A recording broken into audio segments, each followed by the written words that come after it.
Capítulo 10. A imensa Chicago brilhava à nossa frente. Mergulhamos naquele fulgor avermelhado intenso e, de repente, lá estávamos nós na Madison Street, circulando entre hordas de vagabundos. Vários deles ficavam esparramados pelas calçadas com os pés na sarjeta. Centenas de outros rodopiavam pelas portas dos saloons ou pelos becos.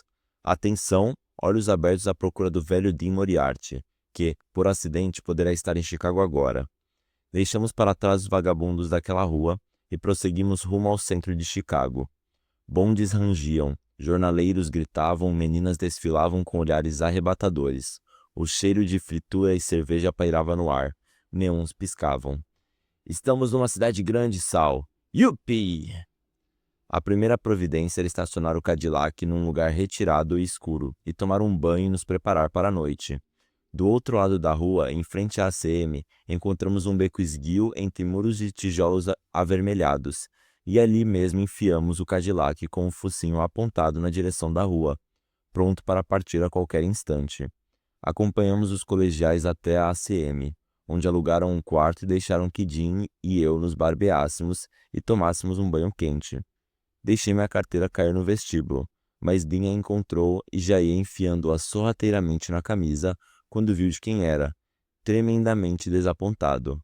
Demos então adeus para os garotos, exultantes por terem conseguido chegar inteiros a Chicago, e saímos para comer numa lanchonete. Velha e escurecida Chicago, com seus tipos esquisitos, metade do leste e metade do oeste, podem ser vistos cuspindo no chão a caminho das fábricas. Na lanchonete, Dean passou o tempo inteiro alisando a barriga e observando tudo o que desenrolava em volta. Quis puxar a conversa com uma negra estranha, de meia idade, que entrou no bar contando uma história triste. Tinha pãezinhos, mas não tinha dinheiro. Será que lhe daria um pouco de manteiga? Não deram. E ela, que entrara rebolando as cadeiras, saiu balançando o rabo.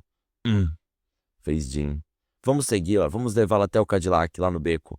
Faremos uma festa. Mas deixamos essa ideia de lado e fomos direto para North Clark, depois de uma volta no Loop, para ir curtir as boates e ouvir bop. E que noite aquela! Ah, homem, disse-me Dean, enquanto estávamos na frente do bar. Veja quanta vida flui pela rua. Esses tipos enigmáticos do bairro chinês de Chicago. Que cidade estranha. Uau! E aquela mulher debruçada na janela lá em cima, com as tetonas quase saindo para fora do roupão, olhando para a rua com esses olhos bem abertos. Ufa, Sal. Temos que continuar até chegarmos lá. Chegamos aonde, homem? Não sei, mas temos que ir. Então vimos um grupo de jovens músicos de bop, que desembarcavam dos carros com seus instrumentos na mão. Pararam em frente à boate e entraram. Fomos atrás deles. Sentaram-se direto no palco e começaram a tocar. E lá estávamos nós. O líder era um tipo esbelto, arqueado, de cabelos revoltos e boca franzida, ombros estreitos, metido numa camisa esporte larga, de cabeça feita na noite suave, e um ar de autopiedade estampado em seu olhar.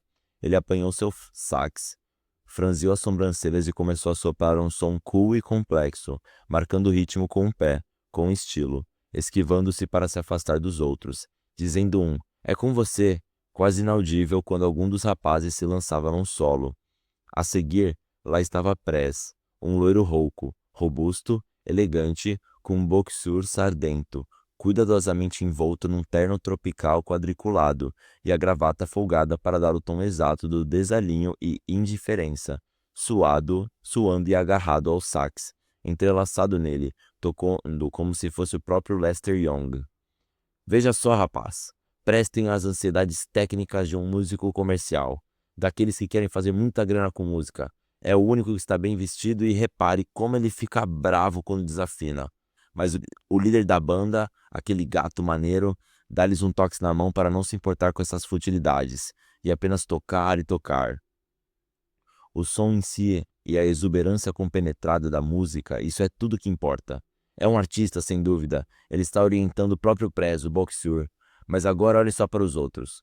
O sax alto, o terceiro, estava nas mãos de um luminoso jovem negro, que lembrava Charlie Parker, um garoto de 18 anos com uma bocarra escancarada, mais alto do que os outros e grave.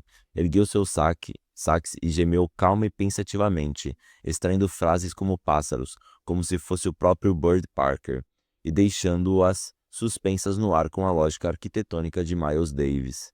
Eram os herdeiros dos grandes inovadores do bop. Outrora fora Louis Armstrong, mandando ver nos lamaçais de Nova Orleans. Antes dele, os músicos loucos que desfilavam nos feriados e desfaziam as marchas marciais, transformando-as em ragtime. Surgiu então o swing. O Roy Eldridge, vigoroso e viril, quase rebentava seu trompete ao arrancar dele sonoras ondas de poder, sutileza, astúcia, requinte lógicos. Inclinado com os olhos radiantes e um sorriso encantador, fazia gingar todo o universo do jazz. Chega então a vez de Charlie Parker, apenas um garoto no casebre de madeira de sua mãe em Kansas City, que soprava seu sax alto todo remendado, entre as toras, praticando apenas nos dias de chuva, fugindo vez ou outra para a banda do velho Bazzi e de Benny Moten, que tinha Hot Lips Page e todo o resto. Então, Charlie Parker saiu de casa e foi para o Harlem, encontrar o louco Thelonious Monk e Giuseppe.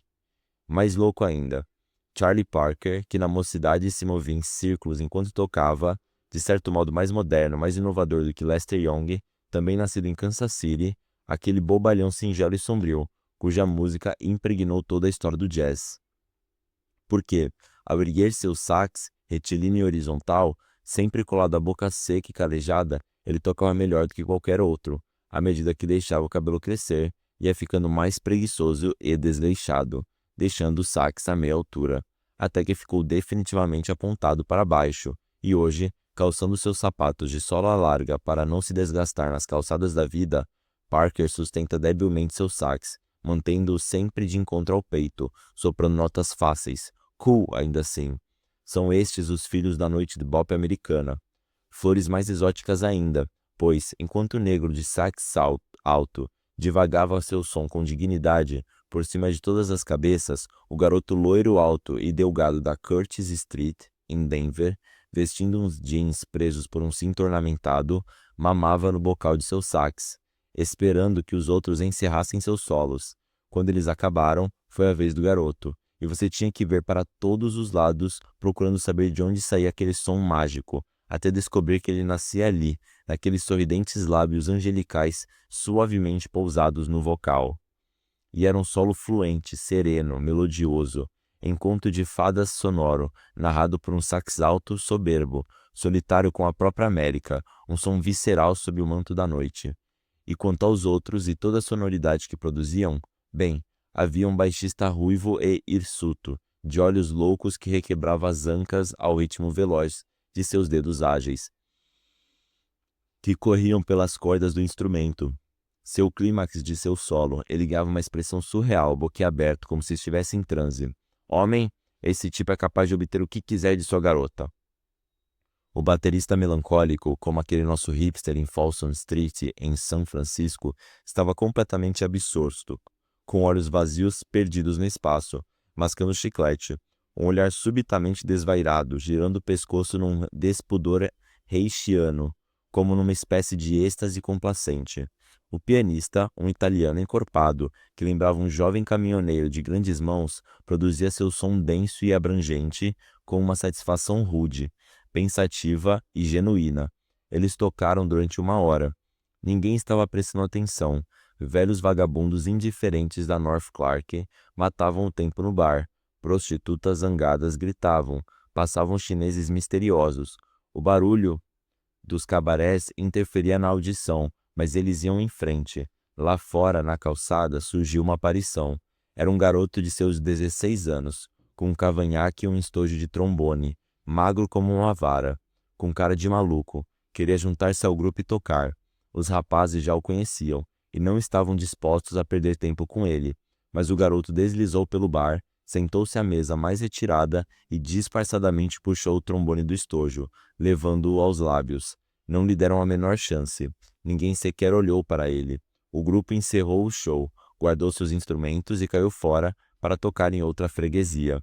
Mas aquele garoto magro de Chicago não deixou por menos. Socou a mesa, escondido atrás de seus óculos escuros, levou o trombone aos lábios, sozinho no bar, soltou um bug e logo depois saiu correndo atrás dos músicos, mas estes não queriam deixá-lo tocar. Ele se comportava como um time de futebol de várzea atrás do posto de gasolina, que sonha em disputar um campeonato oficial. Todos esses caras moram com suas avós, igualzinho Tom Snark e nosso sax alto, que era a cara do Karl Marx, disse Jim. Aceleramos o passo atrás da banda. Eles entraram no clube de Anita O'Day e ficaram tocando até às 9 da manhã. Dean e eu estávamos lá, entre as cervejas. Nos intervalos, corríamos até o Cadillac e tentávamos descolar garotas, girando para cima e para baixo pelas ruas de Chicago. Nosso carro enorme, cheio de cicatrizes, profético, aterrorizava-as.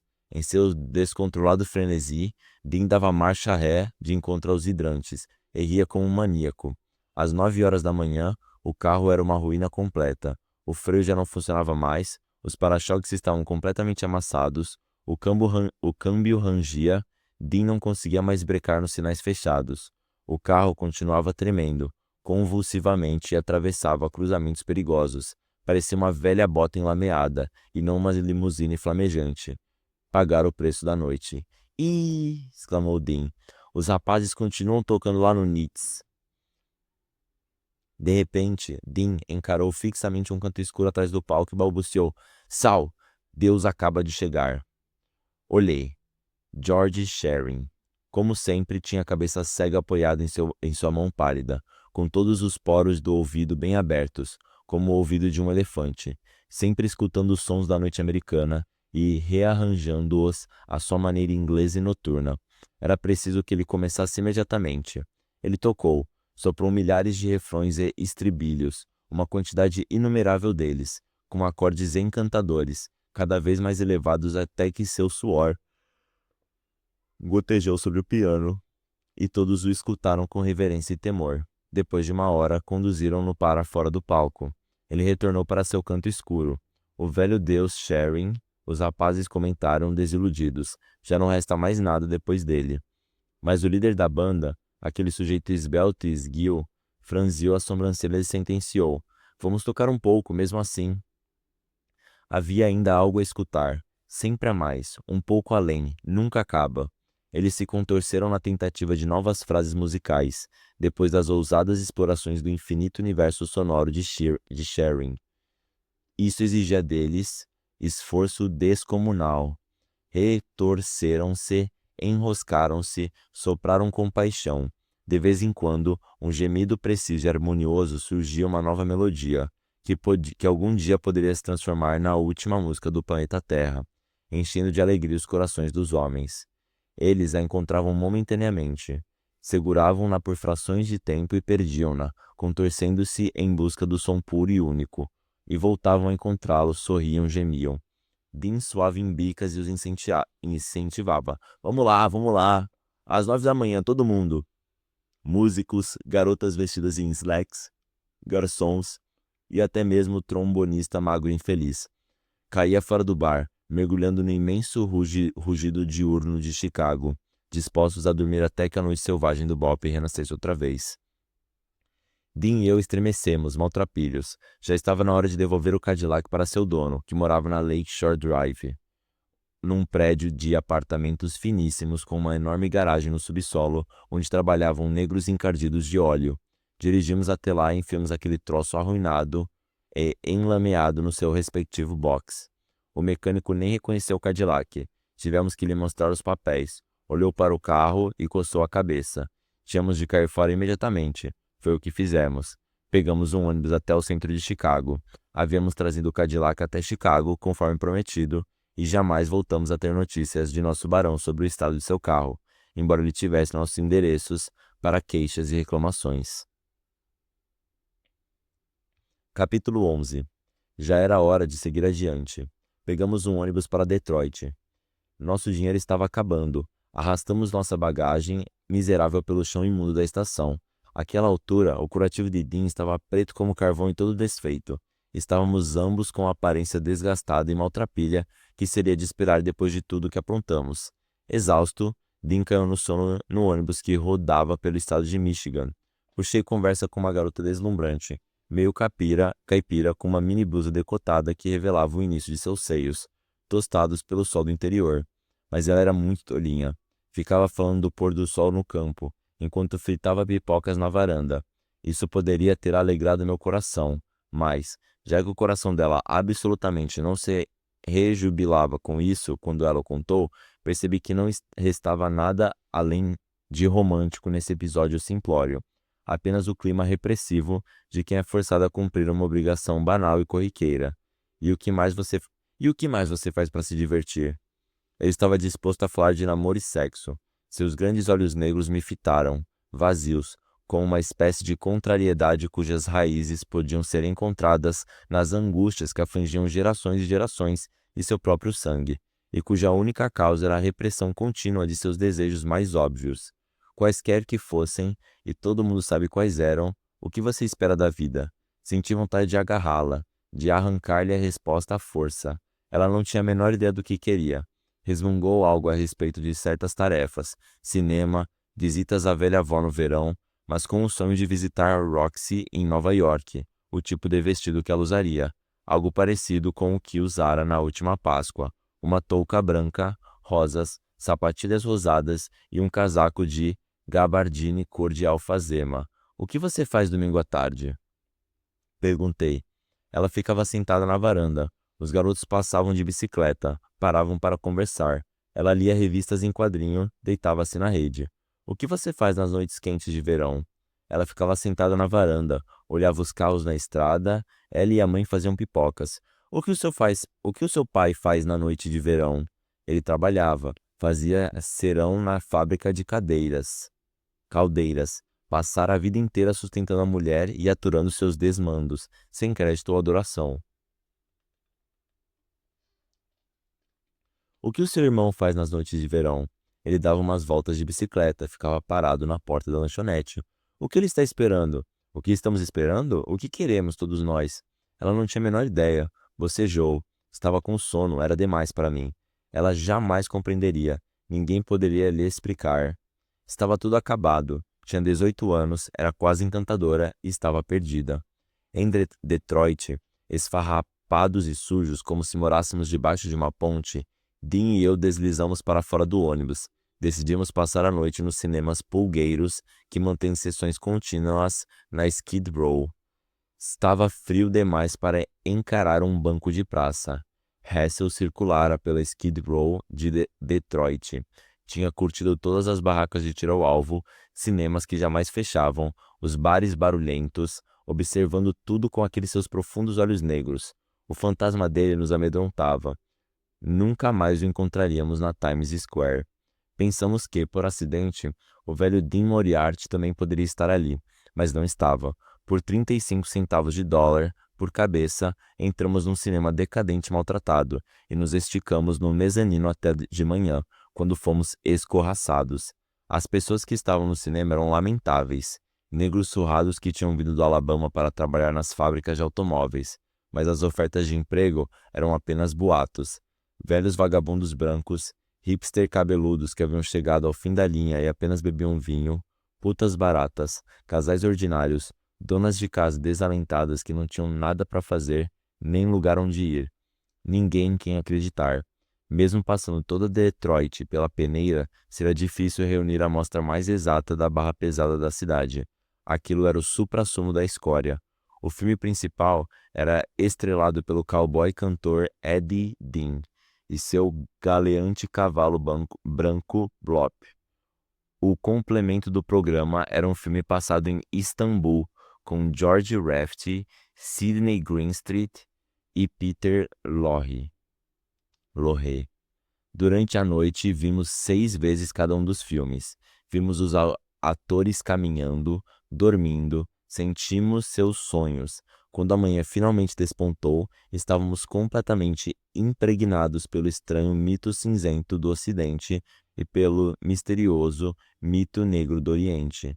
Desde então, todos os meus atos têm sido automaticamente ditados ao meu subconsciente por essa horrível experiência osmótica. Vi Greenstreet, o grandalhão, lançar 100 vezes seu sarcástico sorriso de escárnio.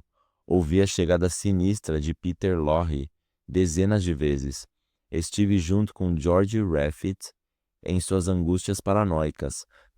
Cavalguei e cantei com Eddie Dean, atirando inúmeras vezes nos ladrões de gado. As pessoas bebiam no gargalo das garrafas e olhavam ao redor do cinema escuro, procurando o que fazer, com quem conversar. Todos carregavam uma culpa muda, silenciosa, ninguém dizia nada. No alvorecer cinzento que arquejava fantasmagoricamente por trás das janelas do cinema, já abordando suas marquises, eu estava dormindo, com a cabeça apoiada no banco de madeira do assento, quando 6 empregados encarregados da limpeza convergiram até mim com a produção total de lixo de todas as sessões, varrido naquela sala imunda e que agora jazia ali, num acúmulo monumental bem à altura de meu nariz, enquanto eu roncava de boca escancarada e cabeça pendida. Por pouco, eles não me varreram junto também. Tudo isso me foi contado por Dean, que observou a cena 10 cadeiras atrás. Todas as baganas de cigarro, as garrafas, as caixas de fósforo, o lixo inteiro era varrido até aquele monte. Se tivesse me misturado aquilo, jamais Dean voltaria a me ver. Ele teria de percorrer os Estados Unidos, vasculhando cada depósito de lixo de costa a costa, antes de me encontrar embrionariamente enroscado entre o lixo da minha vida, a vida dele e de todos os demais, os que tinham e os que não tinham nada a ver com isso. O que diria eu do fundo desse meu útero de imundície? Ora, não me enche o saco. Estou feliz aqui. Você me perdeu naquela noite em Detroit, em agosto de 1949. Que direito você tem de perturbar meus sonhos sórdidos nessa aconchegante lata de lixo? Em 1942, fui protagonista de um dos mais imundos dramas de todos os tempos. Nessa época, era marinheiro e fui ao Café Imperial na Escola Square, em Boston, para me embebedar. Engoli 60 copos de cerveja e me retirei para o banheiro, onde me enrosquei na privada e adormeci. No decorrer da noite, pelo menos uma centena de marinheiros e civis das mais variadas espécies arremessaram sobre mim a gentil carga de suas entranhas, até me deixarem irreconhecivelmente coberto. Mas no fundo, que diferença faz? O anonimato no mundo dos homens é melhor do que a fama no céu, porque o que é o céu no fim das contas, e a terra o que é? Ilusões, apenas ilusões. Ao raiar do dia, Dean e eu saíamos quebrados daquele antro de horror, e partimos em busca de um carro na agência de viagens. Depois de passarmos boa parte da manhã nos bares negros, caçando garotas e curtindo jazz nas vitrolas automáticas, penamos 8 quilômetros dentro de um ônibus com nossa bagagem absurda, até chegarmos à casa do homem que nos cobraria $4 por cabeça por uma carona até Nova York. Era um sujeito de meia idade, loiro e de óculos, com esposa, filhos e uma boa casa. Esperamos no pátio enquanto ele se aprontava. Sua amável esposa, com vestido caseiro, nos ofereceu um café, mas estávamos ocupados demais conversando. A essa altura, Dean estava tão exausto e fora de si que tudo o que via era pura delícia. Estava prestes a atingir mais um êxtase devoto. Suava, e seu suor escorria em seu rosto extasiado. No instante que embarcamos na Chersey, novinho, e partimos para Nova York, o pobre homem compreendeu que havia apanhado 2 maníacos, mas se esforçou ao máximo e foi se acostumando com o nosso jeito. Quando passamos pela Briggs Stadium, chegamos até a conversar sobre as possibilidades do Detroit Tigers no campeonato do próximo ano. Cruzamos Toledo sob a névoa da noite e seguimos através do velho Ohio.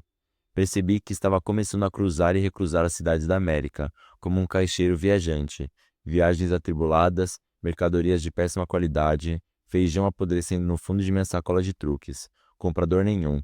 Perto da Pensilvânia, o homem se cansou e Dean pegou o volante. Dirigindo direto até Nova York, começamos a ouvir o programa da Symphony City no rádio, com as últimas novidades do bop. Estávamos penetrando na imensa e derradeira cidade da América.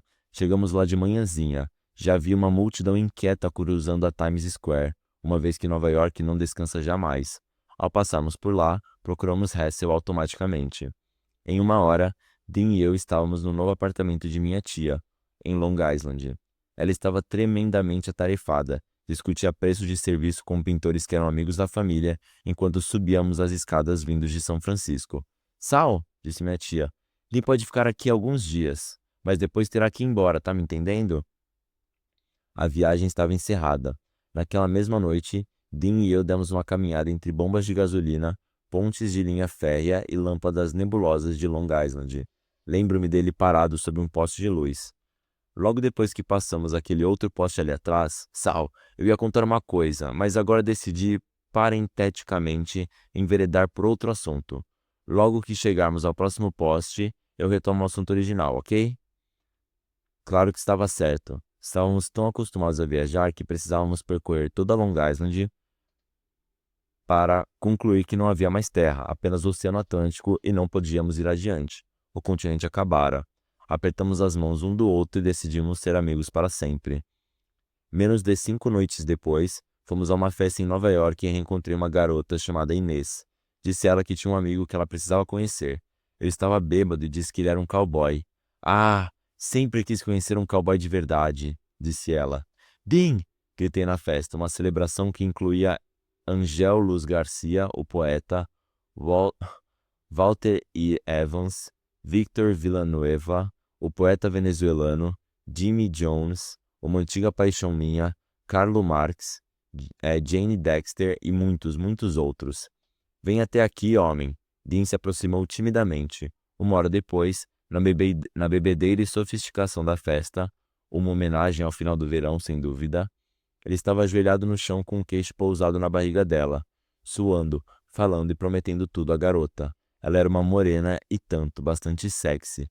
Como disse a Garcia, parecia saída de um quadro de Degas.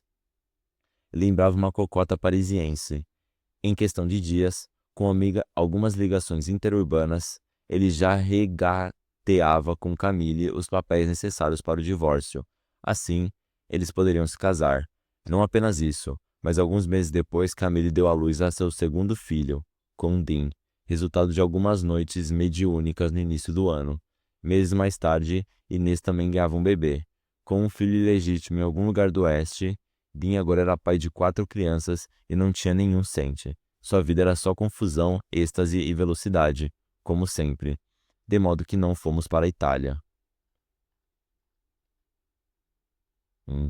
Quarta parte. Capítulo 1. Fiz algum dinheiro com a venda de meu livro. Paguei o aluguel de minha tia até o final do ano. Sempre que a primavera chega a Nova York, não consigo resistir ao cheiro de terra trazido pelo vento desde Nova Jersey, do outro lado do rio, e tenho de partir. Foi o que fiz. Pela primeira vez em nossas vidas, despedi-me de Dean em Nova York. Ele trabalhava num estacionamento na Madison, esquina com a 40. Como sempre, corria de um lado para o outro com os sapatos rotos, a camiseta e as calças frouxas, tendo de fazer tudo sozinho nos rushes sufocantes da hora do almoço.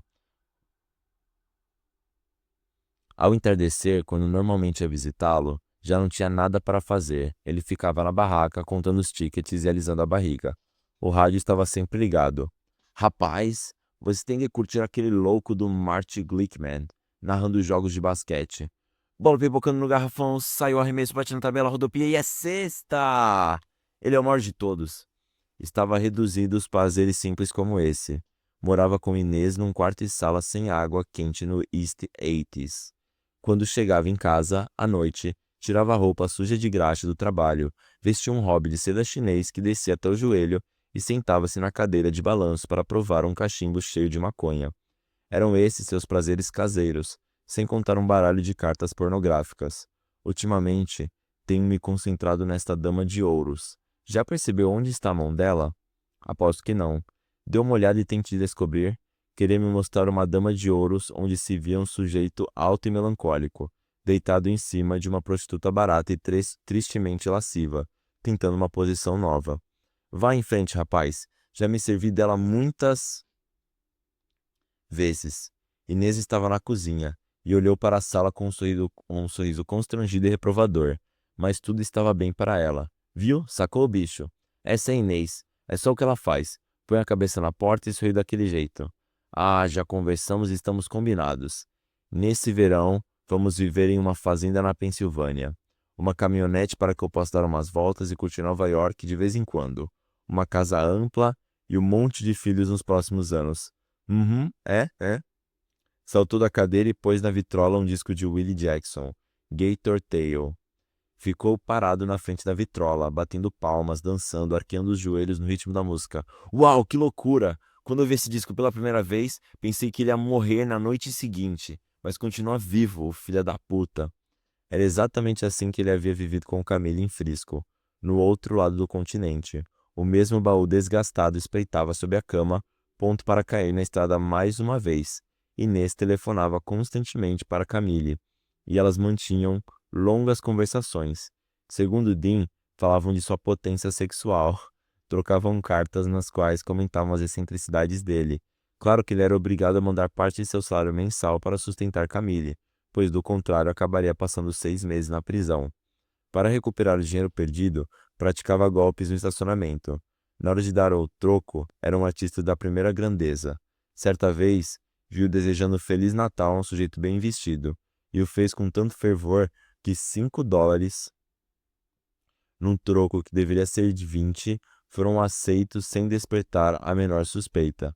Saímos e gastamos o lucro na Birdland, a boate do Bop. Lester Young estava no palco, com a eternidade pousada em suas enormes pestanas. Certa noite ficamos conversando na esquina da 47th Street com a Madison, às 3 da manhã. Bem, Sal, que merda. Realmente preferia que você não tivesse indo embora. Na verdade, pela primeira vez ficarei em Nova York sem o meu velho companheiro. E completou. Em Nova York estou apenas de passagem. Meu lar é Frisco. Em todo esse tempo que estou aqui, não transei com nenhuma garota a não ser Inês. Só mesmo em Nova York isso poderia acontecer. Que merda. Mas a simples ideia de atravessar outra vez esse horrível continente... Sal, há muito tempo não temos uma conversa séria. Em Nova York, estávamos sempre agitando todas, com multidões de amigos em festas ébrias. De alguma maneira, aquilo parecia não combinar mais com Dean. À noite, encolhido sob a chuva miúda e fria na deserta Madison Avenue, ele se parecia mais consigo mesmo. Inês me ama. Diz que posso fazer o que quiser. Não haverá o menor problema. Pois é, cara. A gente envelhece e os problemas se acumulam. Um dia você e eu acabaremos percorrendo becos ao pôr do sol, revirando latas de lixo. Quer dizer que acabaremos como velhos vagabundos? Por que não, bicho? Claro que sim, se quisermos assim. Não há problema algum em acabar dessa maneira. Basta passar a vida sem interferir nos desejos dos outros, inclusive os políticos e os ricos, sem se envolver jamais com anseios angustiados, aprimorando sua ação pelo não fazer, que ninguém o incomodará e você seguirá em frente, livre, leve e solto, para fazer o que quiser. Concordei. Ele estava tomando decisões taoísticas e de uma maneira simples e direta. Qual é a sua estrada, homem? A estrada do místico, a estrada do louco, a estrada do arco-íris, a estrada marítima, qualquer estrada. Há sempre uma estrada em qualquer lugar, para qualquer pessoa em qualquer circunstância. Como? Onde? Por quê? Concordamos gravemente sob a chuva. Merda. E temos que nos cuidar, Sal. Se você perder o pique, não será mais um homem. Tente fazer o que manda o doutor. Falando sério, Sal. Não importa onde eu more, meu baú está sempre preparado sob a cama. Estou sempre pronto para partir ou ser posto na rua. Decidir abrir mão de tudo. Você me viu quebrar a cara tentando de tudo, sacrificando-me o tempo inteiro. E nós sabemos que isso não leva a lugar nenhum. Sacamos a vida, Sal. Sabemos como domá-la. Sabemos que o negócio é continuar sempre a caminho, curtindo o que pintar da velha maneira tradicional. Afinal, de que outra maneira poderíamos curtir? Nós sabemos isso. Suspirávamos sob a chuva. Chovia a cântaros em todo o vale de Hudson. Naquela noite, os grandes piers,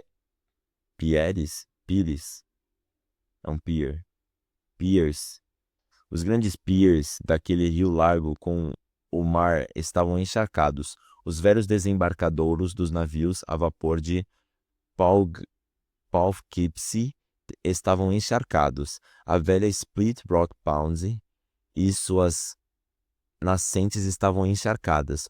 O monte de Vander Wacker também.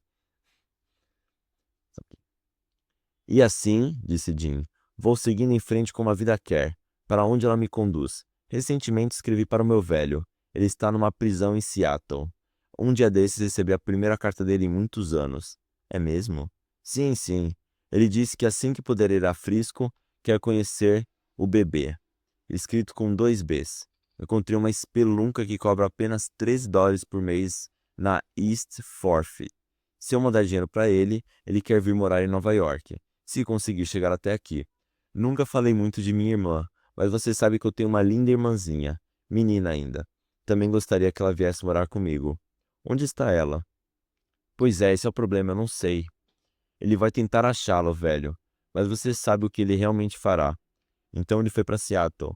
Sim, direto para a prisão. Por onde ele andava antes? Texas, Texas. Portanto, você está vendo. Minha alma, o jeito que as coisas são, minha posição nisso tudo. Notou que eu estou mais calmo? Sim, é verdade. Dean tinha se acalmado em Nova York. Ele queria continuar conversando. Estávamos morrendo de frio na noite gelada. Marcamos um encontro na casa de minha tia antes da minha viagem. Veio no domingo seguinte à tarde. Eu tinha uma TV em casa. Nós a ligamos para ver um jogo, ligamos o rádio para ouvir outro, e ficávamos sempre trocando para um terceiro para ficarmos ligados em tudo ao mesmo tempo. Lembra, Sal? Rodgers está em segundo no Brooklyn. Portanto, enquanto esse reserve entrando no Phillies, vamos mudar para os Giants contra Boston. E é bom lembrar que Jim Maggio ainda tem 3 bolas e o pitcher está lustrando seu bastão.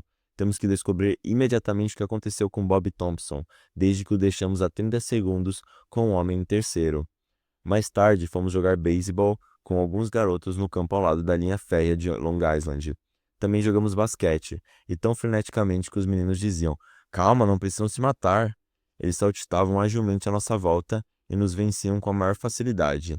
Dean e eu suávamos. A certa altura, ele caiu de cara no chão de cimento. Ofegávamos, bufávamos na tentativa de tirar a bola das mãos deles. Eles giravam o corpo e saíam jogando. Outros imprimiam uma arrancada veloz e atiravam a bola por sobre nossas cabeças. Pulávamos em direção à cesta, como loucos, e os garotos se limitavam a levantar os braços, tirar a bola de nossas mãos suadas e driblar-nos sem a menor dificuldade. Éramos como músicos de programa de calouros, tentando jogar basquete contra Stan Getz e Cool Charlie. Pensaram que fôssemos loucos. Dean e eu voltamos para casa jogando a bola um para o outro, cada qual de um lado da rua, na calçada. Tentamos jogadas extra especiais, saltando sobre arbustos e correndo rente aos postes. Quando um carro passou, corri ao lado dele e joguei a bola para Dean, quase raspando no para-choque, que desapareceu velozmente a centímetros de minha coxa. Ele se jogou e apanhou-a, rolou na grama e atirou-a de volta para mim, por cima do caminhão do padeiro, estacionado ao lado da calçada. Consegui pegá-la com minha mão carnuda e a joguei de volta para Dean, que rapidamente se jogou para trás, caindo de costas no meio de uma cerca viva. De volta à minha casa, Dean pegou sua carteira, pigarreou e entregou à minha tia os $15 que lhe devia. Desde aquela vez que fomos multados por excesso de velocidade em Washington, ela ficou inteiramente surpresa e agradecida. Tivemos um jantar maravilhoso. Bem, Dean, espero que você tome conta do bebê que está a caminho e permaneça casado dessa vez. Sim, sim, é claro. Você não pode ficar viajando pelo país, fazendo filhos desse jeito. Esses coitadinhos vão crescer desamparados. Tem que dar aos guris uma chance na vida. Ele olhava para os sapatos, balançando a cabeça. Despedimos-nos no entardecer úmido e dourado, num viaduto que passava sobre uma super autoestrada. Tomara que você esteja em Nova York quando eu voltar, falei. Só espero que algum dia não seja possível morar na mesma rua com nossas famílias e juntos nos tornarmos 2 velhos e experimentados veteranos. Pode crer, bicho. Sabe, eu chego a rezar para que isso aconteça, pensando nas complicações em que já nos metemos, nas confusões que ainda estão por vir. E sua tia sabe disso, por isso fica tentando nos colocar nos eixos. Eu não queria esse novo bebê. Inês insistiu. Nós brigamos. Sabia que Marilu se casou com um vendedor de carros usados em Frisco? E que também está grávida? É. Ist- Estamos todos no mesmo caminho. Ondulações no largo do vácuo era o que eu deveria ter dito. O fundo do mundo é de ouro, mas o mundo está de cabeça para baixo. Ele me mostrou uma foto de Camille com um novo bebê, uma menininha. A sombra de um homem obscurecia a menina na calçada ensolarada, duas enormes pernas tristes. O que é isso? Ah, é apenas Ed Dunkel. Ele voltou para a Galatea. Estão em Denver agora. Passaram um dia tirando fotos. Ed Dunkel, cuja compaixão passava despercebida como a compaixão dos santos. Dean me mostrou outras fotos. De repente percebi que aquelas eram fotografias que nossos filhos olhariam algum dia, com espanto, pensando que seus pais tinham levado vidas ordeiras, tranquilamente, tudo conforme o figurino. E aqueles instantâneos o comprovariam, homens orgulhosos e trabalhadores que haviam percorrido as insípidas calçadas da vida sem sequer sonhar com a loucura esfarrapada, com a balbúrdia devassa de nossas rotas vidas reais, de nossa noite vigente. O inferno disso tudo e a estrada do pesadelo sem sentido. Tudo isso num vazio sem começo nem fim. Ah, a santa ignorância dessas pobres crianças. Tchau, tchau. Jim se afastou sob o entardecer rubro. Locomotivas fumegavam, lançando seus turbilhões de fumaça e cinza sobre ele. Sua sombra o seguia, distorcendo seu andar habitual, seu jeito de ser e seus pensamentos também. Virou-se e acenou para mim, tímida e recatadamente. Então, iniciou seu show de despedida. Saltitou espalhafatosamente, gritou algo que não ouvi. Corria em círculos, cada vez mais próximo do parapeito de concreto da ponte da linha férrea. Fez um derradeiro sinal, acenei também. De repente, curvou-se em direção à própria vida e desapareceu de vista rapidamente. Encarei friamente o vazio de meus dias. Também tinha um caminho horrivelmente longo a percorrer.